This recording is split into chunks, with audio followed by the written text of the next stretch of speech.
अस्सलाम वालेकुम दोस्तों, मैं हूं उमैस मुनीर। आप देख रहे हैं हमारा यूट्यूब चैनल। दोस्तों 14 अगस्त 2025 ये वो दिन है जब हमारी एयरफोर्स एक बार फिर से पूरी दुनिया के सामने धूम मचाने वाली है। एक बहुत बड़ा एयर शो जो कि पाकिस्तान के अंदर ही मुनक्कद होगा। उसके अंदर हमारे स्टेट ऑफ द आर्ट तैयारे, हमारी state of the art technology JF-17 thunder block 3 एक बार फिर से अपने जलवे बखेरेंगे। इसके साथ कौन कौन से तैयारे इस शो के अंदर शिरकत करेंगे और इसकी जो अहम तरीन बात है वो ये कि इसके साथ हमारा जो सबसे बड़ा दिफाई पार्टनर है वो भी इसके अंदर मौजूद होगा। जी हाँ, मैं बात कर रहा हूँ चाइना की, जिसकी मदद से हमने ये तैयारे तैयार किए हैं।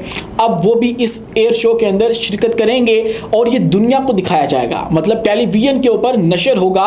ये बहुत बड़ा एयर शो जो पाकिस्तान के अंदर मुनक्कद किया जा रहा है, इसकी अपडेट क्या सामने आई है आज की वीडियो में आपके सामने रखेंगे और आपको बताएंगे कि एक ऐसा इलाका, एक ऐसी वैली जिसके अंदर चाइना ने खुफिया तौर पे एक सड़क कायम की है और उस सड़क के ऊपर काम जारी है। एक ऐसी सड़क जो कि दो अफवाज को भारत के ऊपर हमला करने के लिए जो है वो काबिल बना देती हैं। अब भारत को खतरा यह है कि पाकिस्तान और चाइना इस वाले रास्ते को इस्तेमाल करके भारत के ऊपर हमला कर सकता है। गिलगित बल्तिस्तान के पास कायम की जाने वाली इस सड़क की हकीकत क्या है, भारत इससे इतना खौफजदा क्यों है, आज की वीडियो में ये तफसीलात भी आपके सामने रखेंगे और आपको ये भी बताएंगे कि पाकिस्तान ने एक ऐसी एंटी ड्रोन गन कायम बना ली है, एक ऐसी गन जो कि ड्रोन्स को नकारा बना देगी। मतलब ड्रोन्स वो हैं जिनका मुकाबला करना कोई आसान बात नहीं है।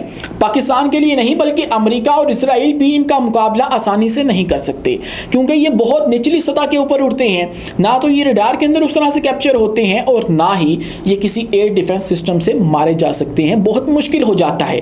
मतलब इनके खिलाफ एयर डिफेंस सिस्टम को मुतहरक करना यही बात होती है कि आपने दुश्मन को बता दिया कि हमारे वो एयर डिफेंस सिस्टम कहाँ पड़े हुए हैं, और दुश्मन को पता लग गया तो दुश्मन उनको निशाना बना के आपका जो दिफाई निज़ाम है उसकी धज्जियां बखेर सकता है। यही मकसद होता है इन ड्रोन्स का। लेकिन अब हमें इन तमाम तर मुश्किलात का हल मिल चुका है। हमारे पास एक ऐसी ड्रोन गन आ चुकी है जो कि इनको फ़ज़ा के अंदर ही नकारा बना सकती है। इसकी क्या खसूसियात हैं, ये पाकिस्तान ने किस तरह से तैयार की है, किसने तैयार की है, तमाम तो तफसीलात आपके सामने रखेंगे। लेकिन उससे पहले हमारी आपसे 10 गुजारिश है कि इस चैनल को लाइक कीजिए, सब्सक्राइब कीजिए और बेल आइकन को लाजमी दबा दीजिए ताकि हर आने वाली वीडियो आप तक बर वक्त पहुंच सके। दोस्तों बात करते हैं 14 अगस्त 2025 की। एक मार्का जो पाकिस्तान के तैयारों ने बरतानिया के अंदर मारा, अब पाकिस्तान के अंदर भी उसके जलवे बखेरने के लिए तैयार हैं। JF-17 थंडर ब्लॉक 3 जो कि शिरकत करेंगे पाकिस्तान के अंदर मुनक्कद होने वाले एक एयर शो के अंदर, एक एरियल डिस्प्ले के अंदर, जहां पर उन तैयारों को रखा जाएगा, दिखाया जाएगा, फ़ज़ा के अंदर उड़ाया जाएगा जिन्होंने रिसेंटली कोई विक्ट्री हासिल की है, जिनका चर्चा होता रहा। उसके अंदर अगर हम बात करें तो चाइना के और पाकिस्तान के जो मुश्तरका तौर पे तैयार करदा तैयारे हैं उनके ऊपर फोकस किया जाएगा। और बिल्कुल 23 मार्च की तरह, जिस तरह पाकिस्तान डे के ऊपर जो एयर शो होता है, करतब किए जाते हैं, हवाई करतब किए जाते हैं, उसी तरह से ये भी होगा। और हमारे जो JF-17 थंडर ब्लॉक 3 है, मुमकिन तौर पे उनको दुनिया के सामने रखा जाएगा। फिर C-130 हरकुलस को जो है वो रखा जाएगा इस डिस्प्ले के अंदर, या आप यूँ कह लीजिए कि फ़ज़ा के अंदर उड़ा के दुनिया को दिखाया जाएगा। और ये तमाम तर जो चीज़ें हैं वो लाइव नशर की जाएंगी। J-10C को हमें भूलना नहीं चाहिए, क्योंकि इसने भी रिसेंटली जो परफॉर्म किया वो आउटस्टैंडिंग था। भारत के खिलाफ जिस तरह से इसने कारकर्दगी दिखाई है, इसकी बिना के ऊपर इसको दुनिया के सामने रखा जाएगा। तो ये तमाम तर तैयारे हैं जो कि पाकिस्तान चाइना के साथ मिलके अब जो है वो इस एयर शो के अंदर दुनिया के सामने रखने जा रहा है और इनको जो है वो दुनिया के सामने प्रेजेंट किया जाएगा। मतलब आप देखिए कि ये जो एयर शो है इसको लाइव नशर किया जाएगा और इसका मकसद ये होगा कि आपने दुनिया को दिखाना है कि पाकिस्तान और चाइना कितने क्लोज आ चुके हैं। इनकी जो टेक्नोलॉजी है, इनकी जो टेक्नोलॉजी के हवाले से, डिफेंस के हवाले से कोऑपरेशन है वो कितनी गहरी हो चुकी है। और यहाँ पे आपको भूलना नहीं चाहिए कि 2018 से लेकर 2023 तक तकरीबन 60% की जो एक्सपोर्ट है चाइना की वो पाकिस्तान को हुई है। और डिफेंस की एक्सपोर्ट की मैं बात कर रहा हूँ, यानी कि असला जो उनका गया है वो पाकिस्तान में गया है। तो इससे हमारे हमसायों को, हमारे दुश्मन को खबरदार हो जाना चाहिए। दोस्तों इसी के साथ बात करते हैं शिकासगम वैली की। ये वही वैली है जो कि पाकिस्तान ने चाइना के हवाले करती थी। वो जंग जो कि पाकिस्तान और भारत के दरमियान पहली दफ़ा हुई, उसके बाद ये जो वैली थी इसके ऊपर पाकिस्तान का कब्जा हो गया। ये क्लेम किया जाता है भारत की जानिब से, और फिर पाकिस्तान ने इस वैली को चाइना के हवाले कर दिया। फिर चाइना ने 2024 के अंदर ये किया कि इसके ऊपर एक सड़क बनाना शुरू की, और वो सड़क जो है G219 हाईवे के नाम से जानी गई, जिसको एक्साई चीन रोड भी कहते हैं। दोस्तों ये सड़क जो है वो अब मज़ीद बढ़ा दी गई है, इसके अंदर मज़ीद इजाफा देखने को मिल रहा है, जो कि भारत के लिए एक बहुत बड़ी तशवीश का बास बन चुका है। उनको ख़तरा ये है कि ये रोड जो है वो गिलगित बल्तिस्तान वाली साइड से इस्तेमाल हो सकती है हमारे ऊपर हमला करने के लिए, और दो अफवाज हमारे ऊपर हमलावर हो सकती हैं। मामला ये है कि ये जो इलाका है जिसका नाम शिकास्कम वैली है, ये इंतहाई स्ट्रेटेजिक जगह के ऊपर है।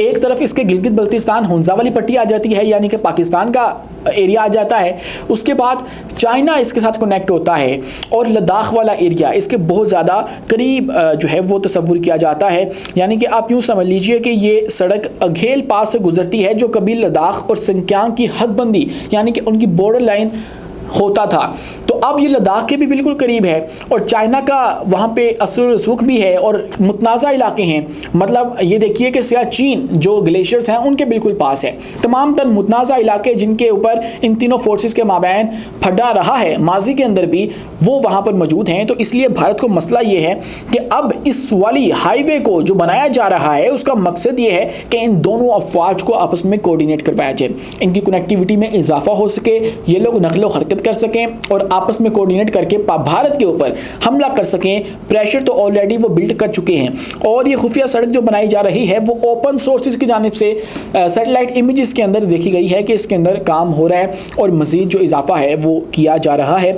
और चीन और पाकिस्तान का गठजोड़ हो जाएगा जब, तो फिर भारत के ऊपर गिलगित बल्तिस्तान से हमला किया जा सकता है। ये एक आम तासुर पाया जा रहा है इस वक्त भारत के अंदर, और वो कह रहे हैं कि इस वाले एरिया को इस्तेमाल करके पाकिस्तान कुछ बड़ा करने वाला है। दोस्तों इसी के साथ पाकिस्तान के लिए एक और फ़ख्र की बात है, हमारी वो कंपनी जिसने पाकिस्तान को रिसेंटली तुर्किया के IDEF 2025 में एक दिफाई मेला था, दुनिया का बड़ा दिफाई मेला था, उसके अंदर रिप्रेजेंट किया था।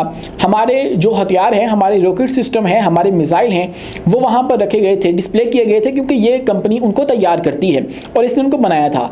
उसकी एक और बड़ी कामयाबी है, और वो गिट्स कंपनी है जिसकी मैं बात कर रहा हूँ। अब उसने सफरा नामी एक ड्रोन गन बनाई है। ये एक ऐसी गन है जो कि जैमिंग के लिए इस्तेमाल होती है, यानी कि ड्रोन फ़ज़ा के अंदर है, आप लोग उसको जैम कर सकते हो, आप लोग उसको नकारा बना सकते हो।